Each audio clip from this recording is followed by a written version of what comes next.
Hey everybody, it's David Henry from LearnStageLighting.com, and in this video we're going to continue our series on Martin MPC and M-Series software, and we're going to talk about patching. So we just launched our program, and the first thing we're going to see is this big old blank screen. Going to go ahead, click the blue dot in the upper left corner. This is your menu button. We're going to click Patch. This is going to open up our patch window. Now, the first step to patching any fixture, of course, is to know what fixtures you have and what modes they are in, or what modes you want them to be in. So figure that out first and then come back to this video to patch things.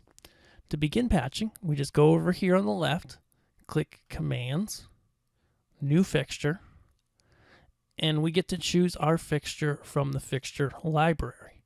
It's going to default to generic, and in generic we have a number of things such as generic one channel channels, just a regular old dimmer.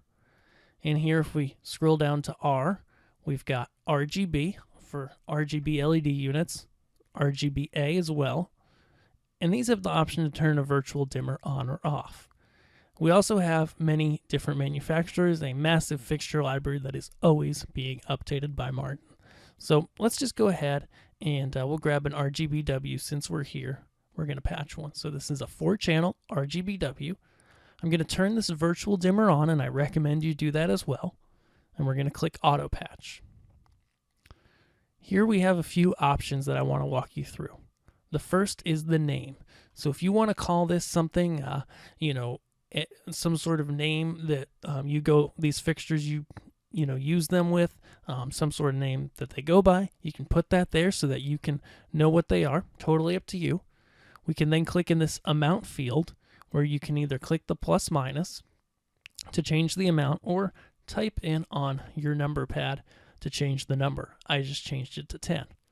A number pad is also accessible right here in the bottom right corner of the console.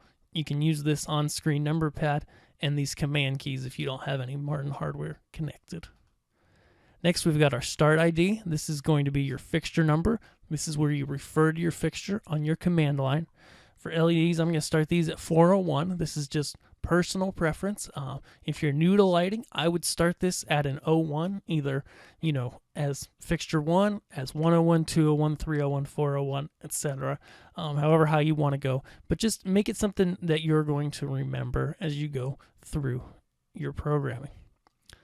We can change our universe, or we can leave it on auto. Notice I had turned the Start ID off of auto to change it, but you can leave these settings on automatic and they'll just use the next available address.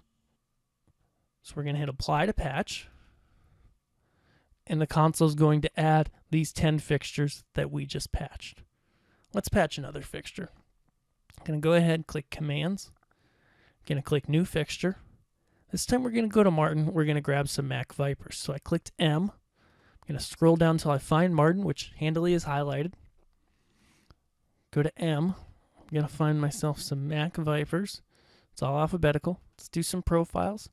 Next, we have the option, because there's multiple profiles here, where we can choose the personality or the profile that the unit's going to be in.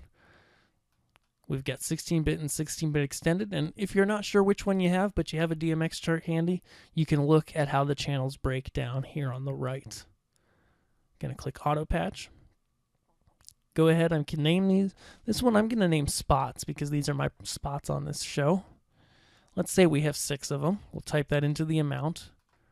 I'm going to set my Start ID to 101 because that's where I always put my moving head spots. And I'm going to leave everything else automatic. I want the console to determine that for me. Click Apply. And those units are patched. Now to get out of patch, we're just going to click Close Patch here in the bottom right. Now we're going to go ahead, click View number 1 for groups and preset strips. And I'll see you guys in the next video where we're going to talk about the 2D plan.